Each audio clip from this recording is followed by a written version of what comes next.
Okay, so today we're going to be presenting on gambling both in the 18th century and now, and how it has different effects in different time periods.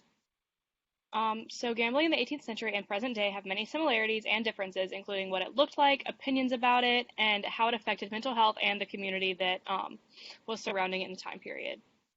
So first, we're going to start with some definitions. So for the 18th century, we look to Samuel Johnson's dictionary for the words gambler and gamester. Gambler is described as a knave whose practice it is to invite the unwary to game and then cheat them, whereas gamester has many definitions, including one who is addicted to play, a merry person, or a prostitute. So this kind of gives a good look at how it was perceived in this time period, and it definitely had some negative connotations. In the present day, it is much more broken down and seen as more of a disorder rather than a bad personality trait to have. So it's broken down into three levels. Level one is when you gamble just for fun. It's purely recreational. You're not doing a ton of damage. Level two is when you're at risk of having a problem. So more than just for fun, but you're not addicted. And level three is a heavy, reliant, and addiction to gambling when you're really just spending all of your money on it and risking whatever you need to risk. And it is also described as disordered gambling, which is repeated problematic gambling behavior that causes significant problems or distress, also known as gambling addiction or compulsive gambling. Gambling in the 18th century entails several aspects, including who was involved, what it looked like, and examples. So first, gambling in the 18th century would entail men who would feel extremely overjoyed if they were successful in their game, or they would fall into deep despair whenever they lost. In Leathermore, or Advice Concerning Gaming, the author describes gambling as an activity that would happen in ordinary, which is a location that is similar to a restaurant or bar today, where men gathered and played.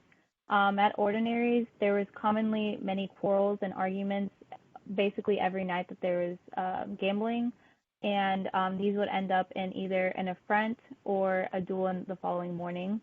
One distinction in gambling in the 18th century is that there was young men were called lambs, while the experienced gamers were called rooks. And the rooks would take advantage of the lambs, and since they were more experienced than them, and would beat them. And sometimes this would also happen unfairly when false dices were used. So first, false dices were placed by the box keeper in certain games at a certain point of the night to trick people into paying more. And so this caused rooks to unfairly win against the lambs when they realized that a lamb was gullible enough to use the false dice and gain all their money. So this shows and emphasizes that gambling there was very low chances of success and almost certainty of losing all the money that you brought to the game. Another example from a source that we found called The Gamester, there was a man named Trickett who would frequently gamble, and he lost all of his money through gambling. And this led to him stealing his wife's money so he could gamble more. And of course, he lost this money as well. Because Trickett's wife had no money, she could not buy any food for herself and her children and fainted. And as Trickett goes to find a doctor, he steals money from a man he runs into on the street and is caught by watchmen and then put on trial. And the judge decides to sentence him to transportation instead of sentencing him to death because he feels that although it was a cause of his stealing was gambling, that it wasn't enough to cause him to die, just to send him away from his wife, which was a sentence to transportation. And this story demonstrates that gambling can cause many detrimental effects to many people because, of course, you have high chances of losing all your money and being separated from family, as well as being put on trial. So some more specific examples from the 18th century can be seen in this lottery ticket from 1798. So this describes how there are 30,000 tickets available, and of those, 21,786 will have no prize and you can win no money. Multiple are drawn for 19 days and they're worth various amounts of money. So from one prize, you could get $500 or you could get $1,000, but you can stack these prizes to earn a higher total prize. The highest possible earning is 81,000 pounds, which you have to get 8,100 100-pound draws. So it's a lot more complicated. And another example that we found is a play, it's a musical satirical comedy written in 1732 by Henry Fielding. The lottery follows a young girl named Chloe who, after rejecting a marriage proposal, goes to a fortune teller who tells her, "Oh, you're going to win $10,000 in the lottery." Chloe just throws away her relationship and runs to London, where she meets Jack Stock, who is kind of the personification of a gamester in this play. And Chloe, who already thinks that she's basically guaranteed 10,000 pounds, is now running around pretending to be rich. And Jack, who is a gamester and is notorious for using people for their money, he is courting her just to get the money. So naturally, Chloe loses the lottery and is broke, and she is stuck in this relationship with Jack Stock, who does not love her. And her original suitor comes back and buys her from Jack Stock for 1,000 pounds. So this play really makes a lot of comments on how society views gamblers in this time period. Fielding implies that gamblers are seen as lazy and unrealistic, which can be seen in the first quote. And then it also shows that gamblers were seen as gullible, and how the lottery itself is basically impossible to win lots of money in, and how people who partake in the lottery think that it's just guaranteed money, which can be seen in quote number 2. And finally, the last quote, which is from a song, which says that where 10 plays are damned, one can succeed. The blanks are so many, the prize is so few. We all are undone unless kindly you. This makes an interesting comment about the probability of success and how it can have detrimental effects, including which is quoted in We All Are Undone, saying that people who are addicted to gambling can lose everything from it. The language that surrounds gambling addictions and addiction in general is very different during this time period, but we'll be exploring what this looked like and the ideas surrounding that. Our first source is a dissertation on the pernicious effects of gaming, which was written by Richard Hay, who has an LLD, which is a law degree.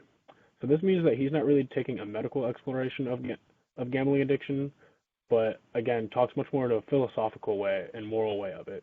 Pernicious means to be harmful in a slower, gradual way, but he explores gaming and its gradual consequences rather than the instantaneous downfalls. And he often talks about how gaming takes away from more productive forms of entertainment. This specific work won an award for 50 guineas from the University of Cambridge, so it is a renowned source from its time period. These quotations are what I found to be the most effective in summarizing Richard Hay's argument, which is that gambling is a form of intellectual poison. According to Hay, gambling can cause you to lose sight of other, more productive forms of amusement, which can stimulate the mind much more. This is seen in his first and second quotations on the slide. Hay also discusses how gambling can get a very strong grip on someone's mind, and even considers it an addiction, which is seen in the third quote on the slide. I find it interesting because the language surrounding psychology during this time period is vastly different from modern psychology. Even so, Hay considers gambling to be outright addicting and bad for one's mental health, so it can be seen that some were of the opinion that gambling did indeed have adverse effects on the mind, similar to modern interpretations of addiction. Our second source that explores sort of the mental pitfalls of gambling was written by Charles Moore, who has an MA degree, which is a Master of the Arts. The specific field that he studied is unknown, as there's very little written about him, but a lot of his claims align with Hay's claims about gambling, in that it was sort of a poisoning of the mind which contributed to suicide in an indirect form. During this time period, suicide was interpreted much more of a moral and philosophical issue in comparison to the mental health standpoint used. However, as seen in Charles Moore's A Full Inquiry into the Subject of Suicide, we see traces of a connection between mental health and suicide. Here we see commonalities between the arguments of Hay and Moore, as both seem to agree upon the fact that gambling distracts you from more important things in life, and becomes sort of a plague of the mind, which is seen in the second quote on the slide. Moore describes the process of gambling addiction, which eventually leads to enough despair to instigate a suicide, which is seen on the first quote, actually. Moore also discusses the downfall of one's lifestyle, which could eventually lead to death of an individual due to the hand of the law.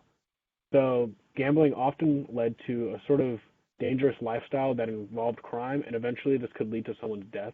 Moore considered this as a form of indirect suicide, which is directly due to the effects of gambling or what gambling does to one's lifestyle. Now getting into modern day gambling, we will see how different it is from the 1800s. However, there are some similarities as well. About what it looks like, it's just like other controversial topics in America these days, like abortion, homosexuality, and drug use. It's very difficult to make legislation for because the morality of the activity is highly disputed. And gambling is now legal in all states except Hawaii and Utah. It was originally only legal in Nevada, and Las Vegas is known as Sin City, which kind of represents how people view the activity. And a large portion of gambling today comes from the form of betting on sports events and going to casinos and entering into activities like bingo, roulette, blackjack, poker, games like that.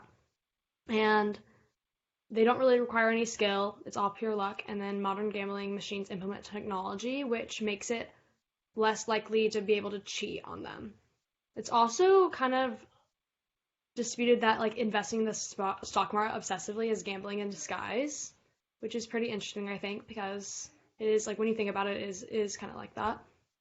Now the Georgia Lottery, like what we all know and love from the Hope Scholarships, it's created in 1992, and it was made in order to provide funding for states' education systems, and about 1/4 of the lottery ticket sales goes to tuition grants for undergrad students and or pre-K programs. Gambling now is more of an industry or like a business than ever before, and people become extremely wealthy being a part of the gambling empire, like owning clubs, hotels, and casinos. This is how Donald Trump got a lot of his money. And now a lot of these industries are publicly traded and implement business strategies such as consulting, market analyzing, and advertising, which both have drastically increased the wealth of the entertainment industry.